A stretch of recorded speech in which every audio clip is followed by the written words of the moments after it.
That was the gameplay that we saw at Combo Breaker featuring Red Hood and the characters available for Fighter Pack number 1. Now, the first DLC character, Red Hood, is available today. Those who purchased the Ultimate Edition of the game, the Ultimate Pack, and also those that purchased the game and pre-order the game is available already. But if you want to purchase Red Hood by itself, that is available a little bit later. Let's talk about Red Hood. Now, this is a first fighter that's available for this Fighter Pack. Ed, why Jason Todd? Why Red Hood?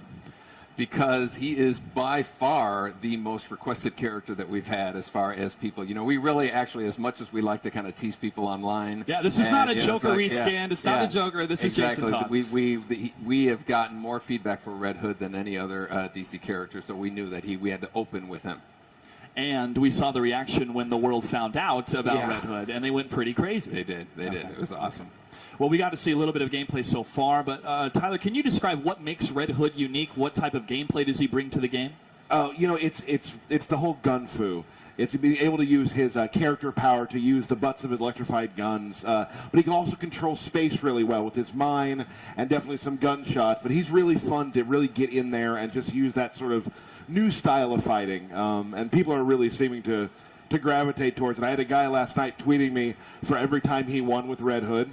He's like 5-0, 6-0. All right, 7-1. We're okay. I'm losing now, but he kept on tweeting me. So people are really attaching themselves to the character. And like Ed said, like I can't tell you the amount of tweets that I've received, and I'm sure you even more, just about Red Hood. So now the gear for Red Hood is going to behave the same, right? People unlock the gear the same way. They play through that character. He goes all the way to level 20. So can we expect to see some cool designs in the future for Red Hood? Already have. Yeah, I mean, we've seen a couple. I've already, like this morning, I already have a guy who sent me some level 20 stuff. I'm like, nice work. Yeah, dang. They dig in. They dig in fast. Yeah. I think he stayed up all night for that one. Well, congratulations. Red Hood is out now, folks.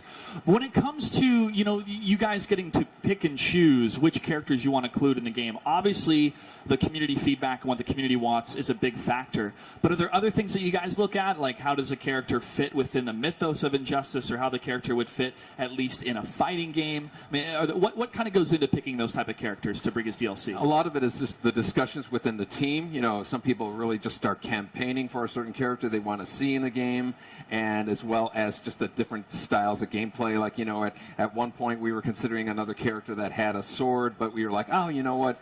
We've already have that with Robin, and so we really didn't want to like kind of double up on that stuff. And so the gameplay style, we want to have a good representation of female fighters. That's always a cool thing to have, and just the and feedback from play. Catwoman, my favorite. Yeah. I love Catwoman. Yeah. All right, well, Red Hood looks amazing, but that's not the only new character you wanted to talk about today, is it, Ed? No, you guys are going to be the first people anywhere to see the first gameplay for Sub-Zero, which we're really excited to see. Excited to see some Sub-Zero? All right. E3 2017 is ready. Ed, thanks for bringing this trailer. Let's take a look at the first ever gameplay reveal of Sub-Zero.